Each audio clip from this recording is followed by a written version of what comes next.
তাদের টাকা ফেরত দেওয়া হবে বলে জানিয়েছে জনশক্তি রপ্তানিকারকদের সংগঠন বায়রা।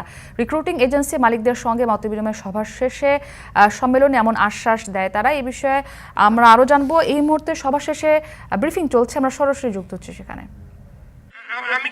আমি কিন্তু বলেছি যে যে পরিমাণ টাকা দিয়েছে, ধরেন অমুক আব্দুল আজিজের কাছে লাইসেন্সের নাম আজিজের কাছে সে 5 লাখ টাকা দিছে, সে 5 লাখ টাকা দিয়েছে, সে প্রমাণাদি দিয়ে লিপিবদ্ধ করবে।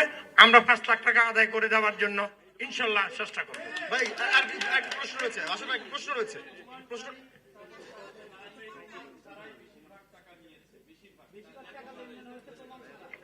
সেটা আমি আগে আমাদের কাছে লিপিবদ্ধ হোক, প্রয়োজনে আমরা একটা আরবিট্রেশন কমিটি করব, সেটা আলোচনা সাপেক্ষে যেভাবে টাকা পাইতে পারে সেটার ব্যবস্থা আমরা নেব। একটি প্রশ্ন রয়েছে,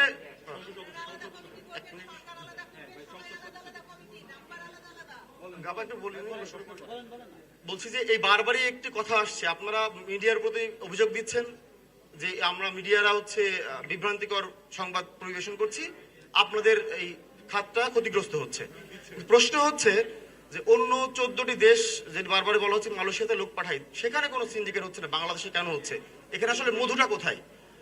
আরেকটি কথা, এই সিন্ডিকেটে আপনারা আরেকটি পক্ষকে দোষারোপ করছেন, সেই পক্ষেরও 31 জন রয়েছে, অর্থাৎ জনাব নূর আলী কথা বলছেন, তাদেরও 31 জন এই সিন্ডিকেটে রয়েছে, আপনাদের 69 জন রয়েছে।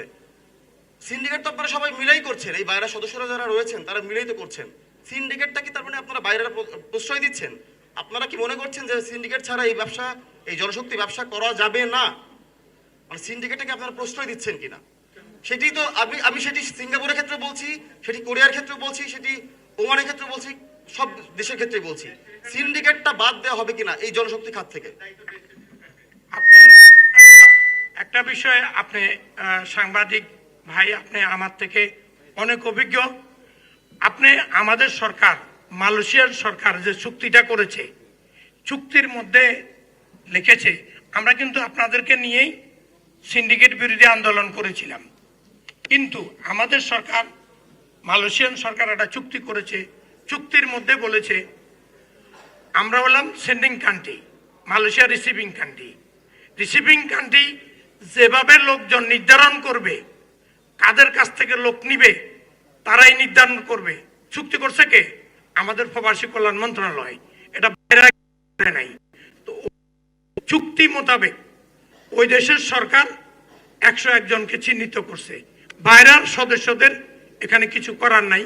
আমরা বঞ্চিত, অবহেলিত, 101 জন ব্যবসা করছে। সুযোগ দিছে কে? মন্ত্রণালয়। ওই মন্ত্রণালয় সুযোগ দিয়ে এই চুক্তির মাধ্যমে এটা দিছে। আপনি দেখেন 94-তে কোরিয়াতে নূর আলী সাহেবেরা সিন্ডিকেট করছে, 94-তে 5 জনে।